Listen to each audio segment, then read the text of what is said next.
swimming with narwhals in the Arctic, swimming with humpback whales in Tonga in the South Pacific, when I actually ended up in hospital when one bumped into me, filming polar bears floating off on an ice floe getting rescued by helicopter. I particularly love working in the cold. That was my thing when I was at the BBC, when I was on Blue Planet and Planet Earth.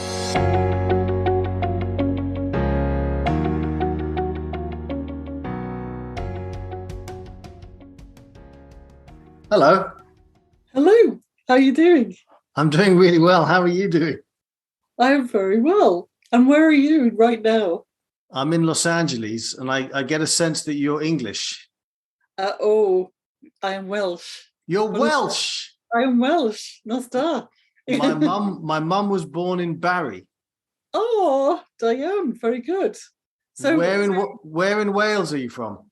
I was born in St Asaph in North Wales. I live in a place called Llanfairfel, double L-A-N-D-D-E-R-F-E-L. So yeah, I live in North Wales. Okay. So yeah, it's great. And what's your name? My name is Sue Flood. Flood like the weather. And yes, I as I say, hail from Wales, and Susan on my passport. Sue, everybody calls me Sue. Okay, magnificent. And Sue, what is your claim to fame? Well, I don't know if I've got a claim to fame, but I do say I have the best job in the world. I'm a wildlife photographer, and I was a former wildlife filmmaker with the BBC, with the Natural History Unit that makes the BBC's wildlife programmes. So I worked with David Attenborough for 11 years. And I now travel the world being a wildlife photographer and teaching people how to photograph. So, of course, we share a mutual interest in photography. But as I say, it's the best job in the world. And yeah, I love it. Wonderful. What is David Attenborough like? He seems like a bit of a legend. He is a legend.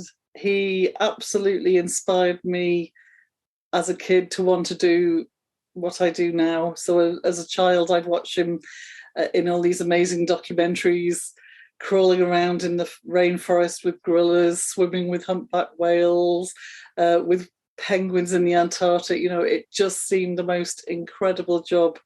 If you loved wildlife and the idea of travel, it just seemed the dream job. And indeed, when I was at school, I was asked what I wanted to do when I left school. I said, I'd like to work with David Attenborough. And I was told nobody gets to do that. How about domestic science? And then same at university. I went off to study zoology at university and was asked what I wanted to do. Same answer, and was then told, how about accountancy? So two really bad bad steers, but anyway, I ignored that and did eventually end up working with David. So but he is an absolute legend. You're quite right. That's a marvelous story about how you said when you wanted to leave school, you wanted to work with David Attenborough, and that's exactly what you did. Yeah, I tell you what, I have to pinch myself every day. It actually happened, and I had the most sort of leaping forward a few years, but my last book, I did a book about emperor penguins, and the foreword was written by Michael Palin, lovely Michael Palin, because I'd had the opportunity to travel with Michael. And in the acknowledgements, the first paragraph was thanking Michael Palin for writing the foreword. And the second paragraph was all about David Attenborough and what he meant to me and how he'd inspired me and how grateful I was. And I had the most incredible moment. It's still one of the favourite moments of my life. And I'd gone to an event when Michael Palin had written his last book and had a copy of my book with me to give to someone. And I walked into this little party and Michael was there with David Attenborough.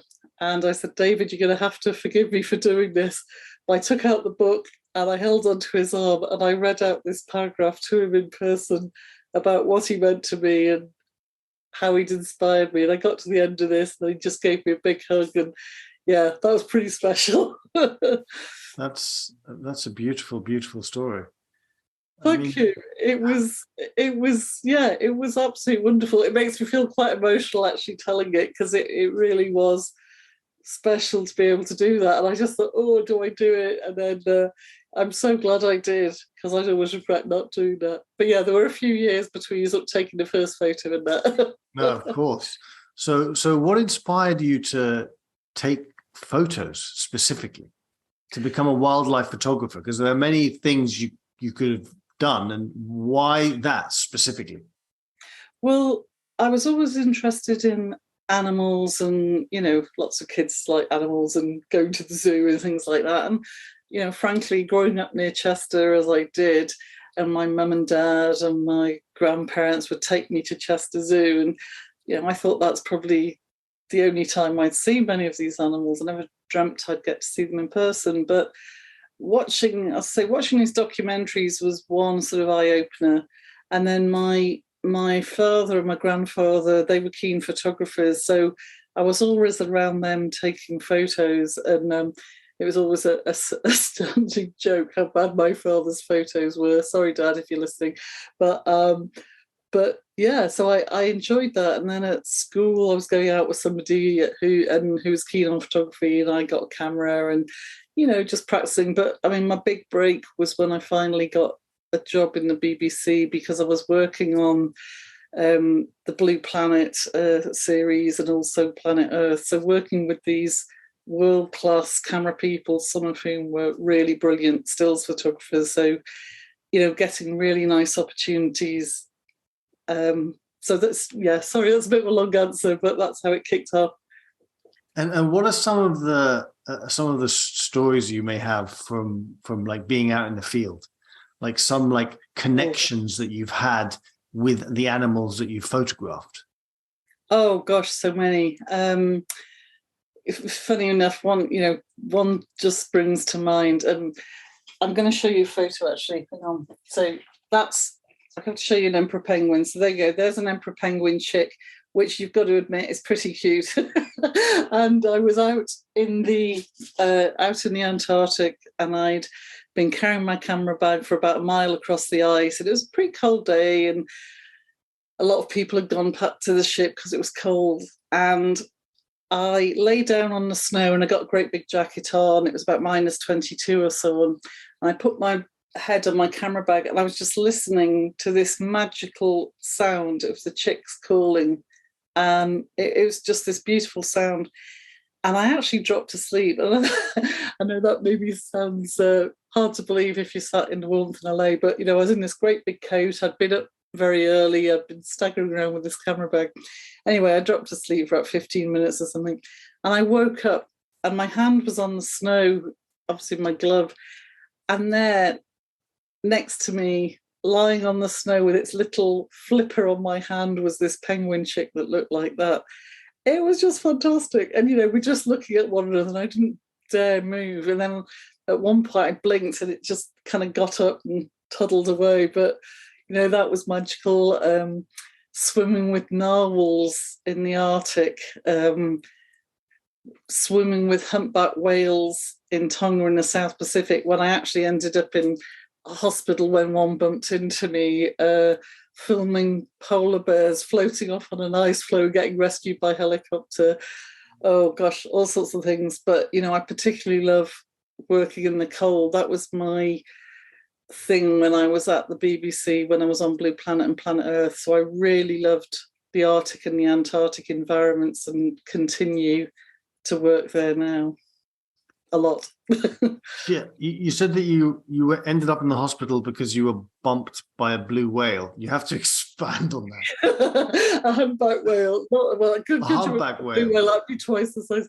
So yeah, myself and my husband at the time, Doug Allen. Doug's a fantastic cameraman, but as I always tell him, not a fantastic husband, which is why he's my ex-husband. And but we were filming humpback whales, mothers and calves, for the Planet Earth series in Tonga. And we'd been doing this for quite a few weeks, and getting up very early, go out every day, get in the water, try and get close to the mums and calves. And this one day it was just absolutely beautiful, clear blue water, and Doug was filming. He was in the water filming the mum and the calf. I was also in the water filming him, filming the mum and calf. And I'm looking through the viewfinder and saying, oh, God, this is great, because, you know, they were quite close and it's nice and clear and they're swimming around him and this is really good. And I just looked over the top of the camera, and because I was on a very wide angle lens, and suddenly realised that the calf was actually quite a bit closer than it appeared. And it just turned and flipped its tail and unfortunately caught my leg as it did it. But it was just like somebody hitting you with a 2x4, because it was, pretty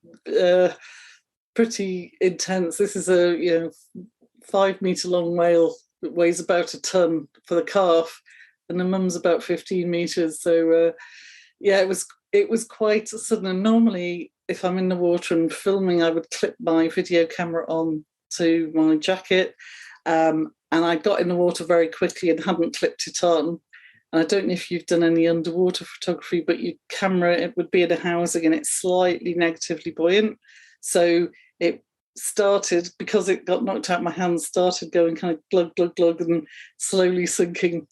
And because we were in a few hundred meters of water, basically Doug, instead of coming to rescue me, who thought I'd broken my leg, he went off after the camera. So, as I always call it, that was the divorce whale. But however, all's well that ends well. He rescued the camera. I didn't break my leg, and we're on much better terms now than when that happened. That's good. That's good to hear. So I have a question. This may be a bit deep, but I'm going to go anyway. What are the similarities between human beings and the animals that you have photographed? The similarities.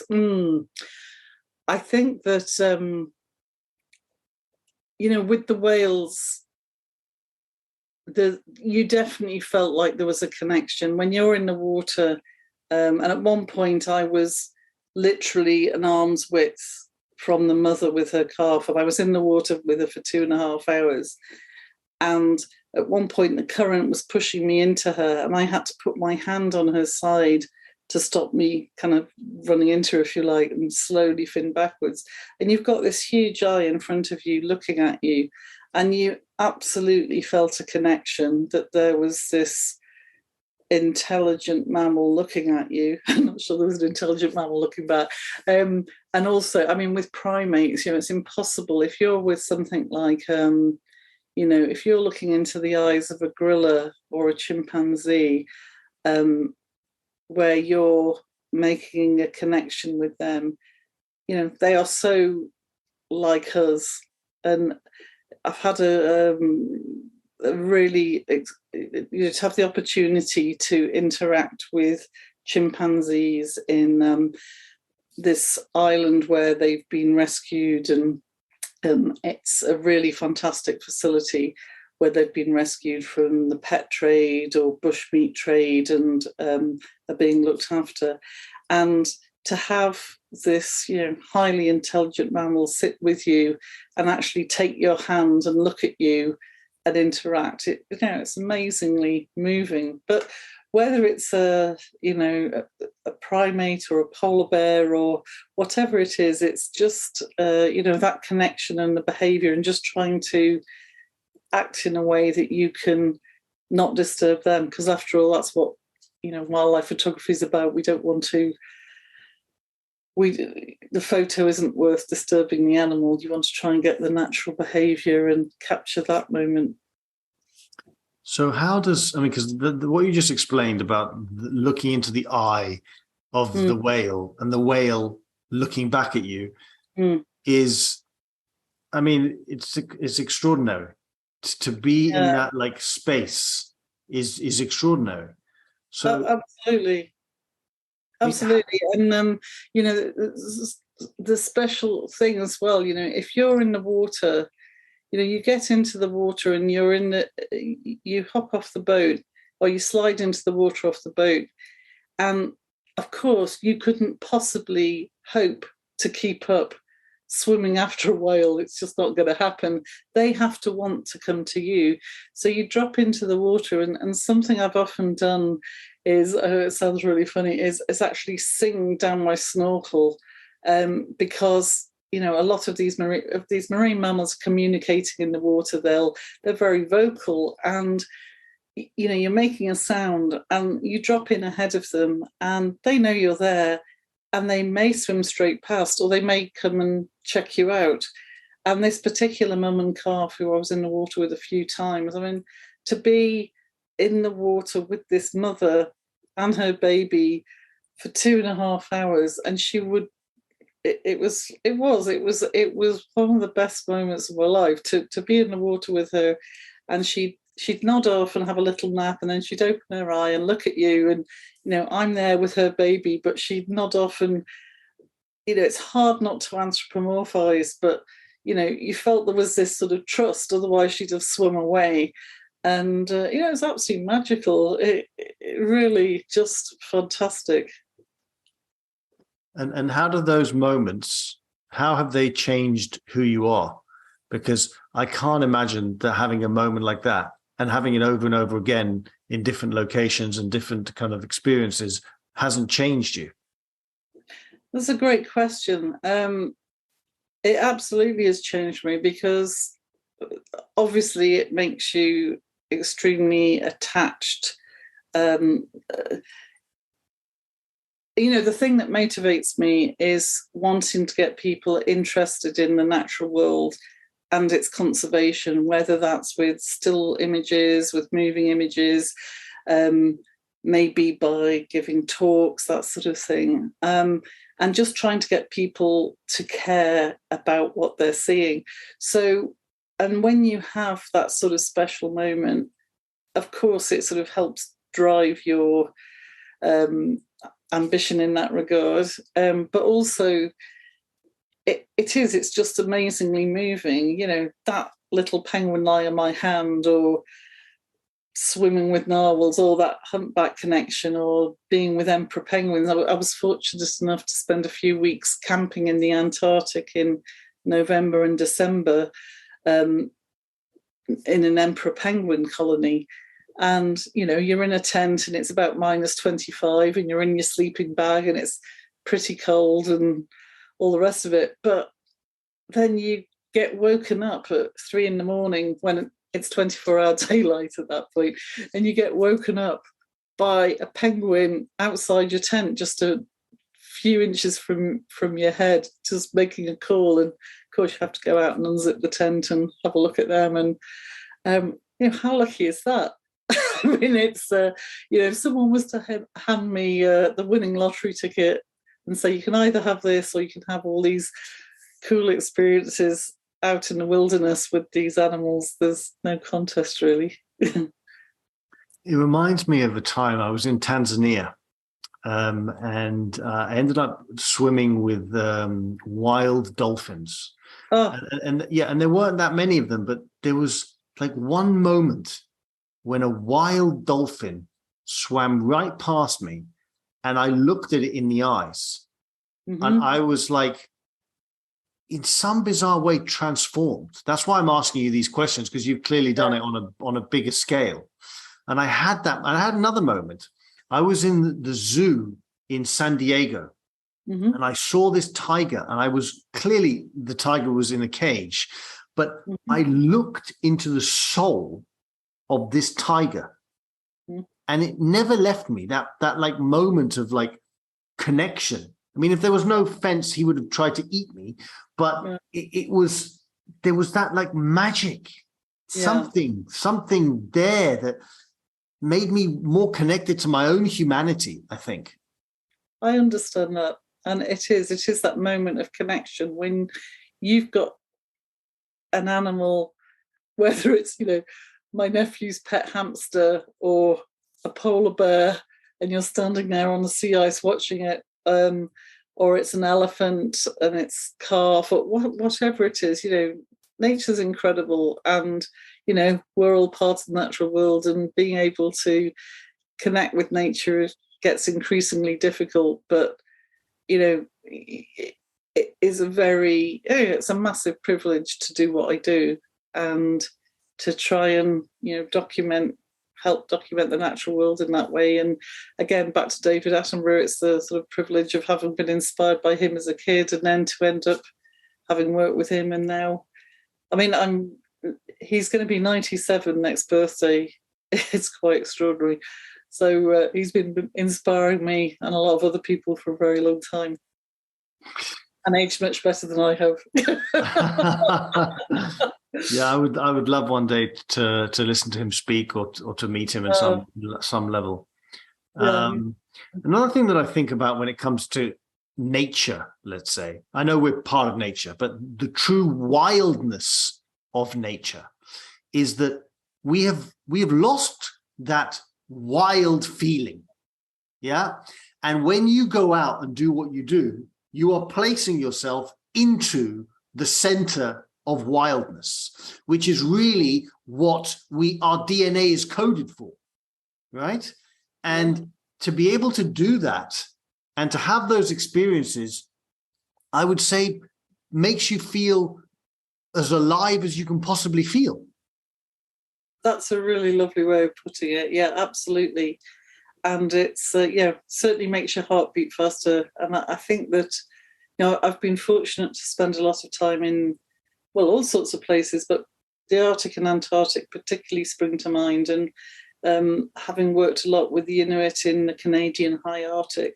So to be out there when you're in this wilderness and you're traveling along with these people who know the place like the back of their hand, and without them, you wouldn't be able to survive there. And, you're camping in a tent on the sea ice.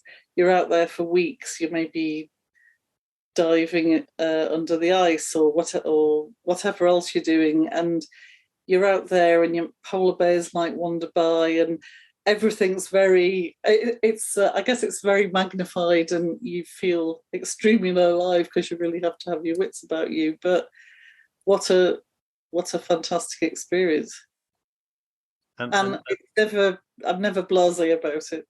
No, absolutely not. When you're in those type of moments, and when you come back from those type of moments, it's not possible to be blasé about it, because you're in such a moment of presence that you can never forget how present you were, and how, when you go back into the real world, let's say the real world, how present you are not. Does that make sense? Yeah, it does. And, I'm very fortunate to have an incredibly diverse range of experiences being a freelance photographer, and I'm extremely fortunate to I work for a lot of the time for the French company Ponant, and they have a range of these incredible vessels, one of which is the world's only hybrid electric luxury icebreaker. So that this ship, it's amazing, running on battery power and LNG, and this beautiful, comfortable vessel that can literally go to the North Pole, and to be on there in great comfort, but then seeing polar bears out. I mean, a few weeks ago, I was on this gorgeous ship, Le Commandant Charcot, watching this polar bear mother suckling her cub out on the sea ice, just sat there relaxed because the ship's nice and quiet, just watching this cub and her mum, and this cub feeding with the mum, and just out in the wilderness in the Canadian Arctic. It was just magical. What a special moment.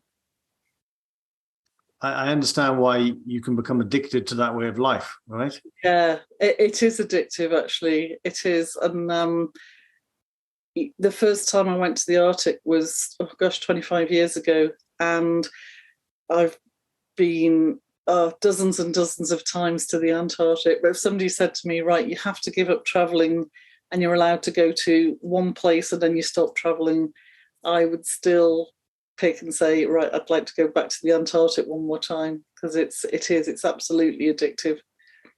And why would you choose the Antarctic? I mean, I guess I kind of know, but I just want to hear it from you. Like, what is it about the Antarctic that that touches you so profoundly that makes you want to keep going back? Well, I love both polar regions. They're just very, very different. And the Arctic, you have, of course, the indigenous people that you don't have in the Antarctic, and it's very special to be working with them or meeting them. And, you know, the huge respect I have for them being so at home in a very difficult environment. And of course, polar bears, just the most incredible predator. But in the Antarctic, I guess it's the scale of things. It's the huge number. You know, if you're in the middle of a penguin colony, somewhere like South Georgia, where you might have tens of thousands of king penguins surrounding you in this cacophony of noise, or in an emperor penguin colony, or, you know, watching this huge iceberg bigger than a skyscraper. And also it's the fact that you're in this huge wilderness where, frankly, you couldn't survive unless you had your boat or your ship or all these other things around you. And yet you might have, you know, a little tiny storm petrel or penguin chick, whatever else it is, that's eking a living in this incredibly hostile environment. It's very impressive. What was it like when you saw your first sunrise in the Antarctica? Well, often I'm there when it's 24-hour daylight. So you don't. The great thing is, if you're working in the Antarctic summer or the Arctic summer, then the sun will never set. I have been there when I have seen it come above the horizon, but, you know, that's very special. But talking of sunrise, not quite sunrise, but but one of the most amazing things I've seen was the total solar eclipse that we've just had in December. I think it was December, yes. And I was in the penguin colony, and I think there were about 11 of us there.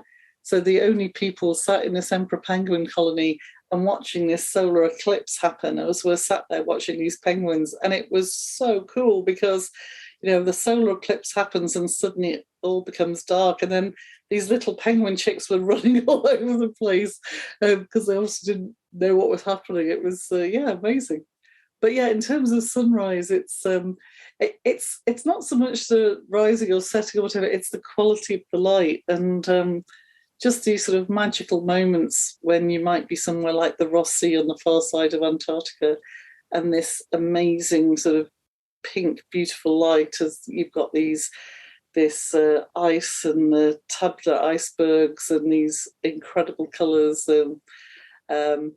Yes, if only it was an Antarctic tourist board, I'd be brilliant to work for it. I've always wanted to go to Antarctica. It's the one continent I haven't been to, and a couple of times I've been close to going. Once I actually had a cruise booked, but I didn't end up going. Have you ever been to the Galapagos Islands? I have, and I've been lucky enough to go a couple of times this year actually to guide trips. So when as I say, I used to work for the BBC making documentaries, but now one of the things I absolutely love doing is taking people on wildlife trips where I'm helping them hopefully improve their photography. So I took a small group in April and in July, and the Galapagos is great. Just, of course, animals are very approachable, and it's a wonderful environment. Bit warm for me, but yes, yes, because you prefer the freezing weather. Have you ever felt in danger when you have been filming these animals? I always joke that it's not the animals I'm usually scared of. It's either people or vehicles. I'm not a fan of helicopters, and you sometimes get into some, I guess, slightly difficult situations. But there've been a couple of times when, I've not felt comfortable, and I think the secret a lot of the time is just don't push your luck, and you obviously want to be respecting the animal and not changing its behaviour. Just let it be, and which as a zoologist, you hope you know something about, well, you do know something about animal behaviour and spending your time watching wildlife.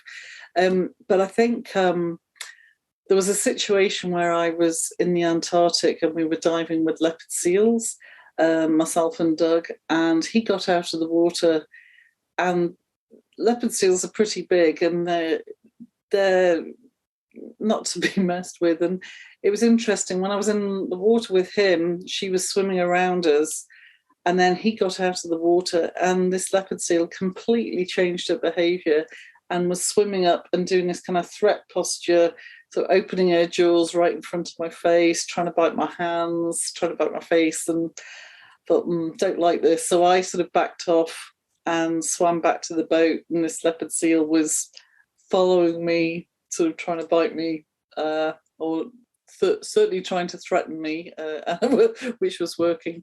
And a bit like, falling off a horse, get back on. I thought, right, if I don't get back in the water the next day, that would be bad. So I got back in the water, and damn me, it was the very same seal and the very same behaviour. And I thought, right, that's okay.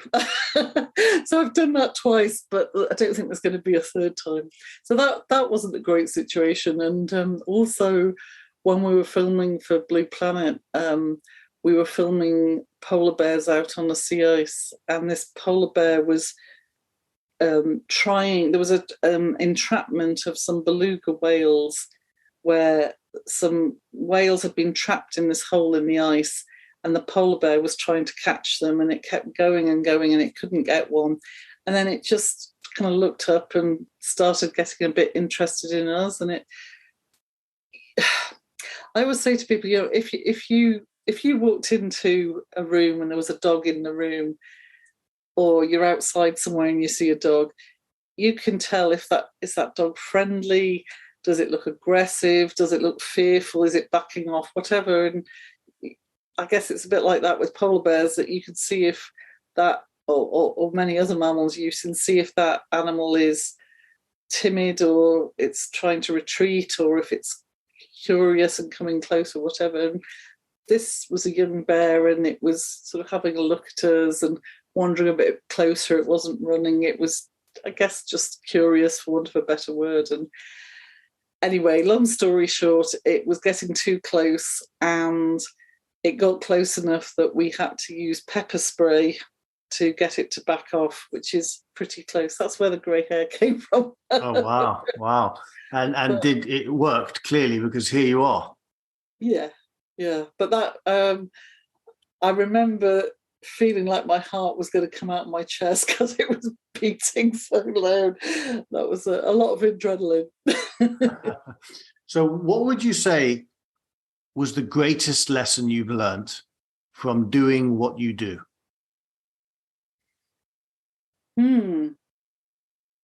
Wow. Patience, actually. Patience. My mum always used to say, how come you're so patient with animals and not with people? And being a wildlife photographer definitely teaches you to be patient. It's interesting because I'd been asked to give a talk for a law firm, Kirkland and Ellis, over in Munich, and one of the senior partners was speaking about the things that made her good at her job, and then she handed over to me, and there were so many similarities. Very, very different jobs, but that idea of being tenacious and not being put off, and there's a disappointment, but you pick yourself up and get back up. But ultimately, it's the patience and the tenacity. So yeah, definitely that kind of goes in hand with doing my job, because and it teaches you patience. If you're sitting there waiting for a couple of weeks for something to happen, and you can't kind of give up after 5 minutes, otherwise you never get anywhere. I hear stories of wildlife photographers sitting in trees for days and getting nothing, and then they get one thing that is just unbelievable, and it's all worth it, right? Oh yeah, absolutely. And you forget all about it when it all comes together. And I mean, Doug, my ex, who I mentioned, I mean, he is brilliant at, particularly in the polar regions, but he'd spent months working with our friend Jason to try and get a polar bear mum coming out of her den with the cub, 2.5 months waiting for that shot. And again, yes, he's very patient with that sort of thing, but he wasn't with me. But Doug, I'm sure you'll be watching this, so I am joking. But but it is all worthwhile. But if you don't get it, at least you've tried. Indeed. And what about spiritual moments? I mean, you kind of, touched on some of them, but do you have any specific spiritual moments that you've had whilst doing what you do? Many. And it's interesting. I went with a bunch of friends from LA, a group of musicians, actors, and so on, and they're really into meditation. And one of them asked me if I meditate, and before I could answer, one of them said, Danny said, "Oh, Sue meditates when she picks up her camera." And I just thought that was lovely, because yes, it's right, and it's what switches me off from everything, is having that camera and just trying to capture what's in front of me, and it switches me off from the world. But yeah, many spiritual moments, and that moment with the humpback whale, I'll never forget. Or being out on watching from the deck of this ship, watching this polar bear mum and cub with my colleague friend Ian, were just walking off into the sunset. Just the bears, not us. Just watching this mum and cub walk off into the sunset, just nice and calm, going off across the sea ice out into the wilderness in the high Arctic. Just very, very special, moments that money can't buy. And I would say that those moments bleed into your everyday life, right? Yeah. They stay as part of you. Yes, they do. And it's that never a day goes by when I don't thank my lucky stars. And as I said to you straight away, I have the best job in the world. And it's it's just a massive privilege to do what I do. And it's funny, people say, "You're so lucky." But I always reply, the harder I work, the luckier I get. And it's not the sort of job that, it's obviously not a 9 to 5. It's something that's a vocation, really. But I'm not going to complain. I do it 7 days a week. No, it's you can sense you have a beautiful soul and a beautiful heart. And I'm sure a lot of that is because you've seen everything you've seen. Well, that's a lovely thing to say. And I do feel very lucky. And I think that animals absolutely pick up on that. If you're relaxed around them, and you, it's funny, my husband, Chris, he'll often comment on that when I'm working and I might be in a situation, and I'll often start talking to whatever it is I'm photographing, because somehow they're not going to understand me, but it's just that sort of connection. And sometimes you'll just see this animal looking at you, and same as if someone's talking to their pet dog. You're connecting. Yeah, you are connecting, and it's a lovely thing to be able to do. And as you described, that moment when you connected with those dolphins or that tiger, it stays with you. You'll never forget it. And at the end of the day, nobody's going to care how much money's in the bank or what car you drive or all those sort of actually pretty dull things at the end of the day. But it's those magical moments in nature, and as you say, those spiritual moments, those are the things that will stay with me. So it was a real pleasure to connect with you. And I love connecting with people who've had the wild experiences, right?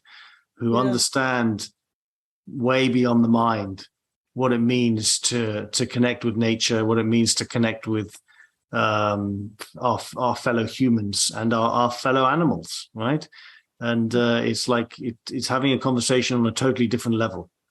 And I'm super appreciative that you decided that you would spend however many minutes we've been on to connect, and it's a beautiful thing. So thank you so much. Thank you so much. It's been lovely, and who knows? Maybe we'll connect in real life, in person, rather than via computer screen. I like that. I once went to Aberystwyth. You know Aberystwyth? I do know Aberystwyth. I do. It's not a million miles from here. And yes, I'll be able. When we meet, I'll be able to teach you to say something Welsh. Something Welsh, yes, indeed, indeed. Well, look, thank you. Yeah, thank you so very much. Thank you. Say hi to Mr. Attenborough for me, or Sir Attenborough, Sir David Attenborough. Sir David Attenborough, I shall do that thing. And again, thanks for the time and really lovely chatting. It's my pleasure. Thank you. Take care.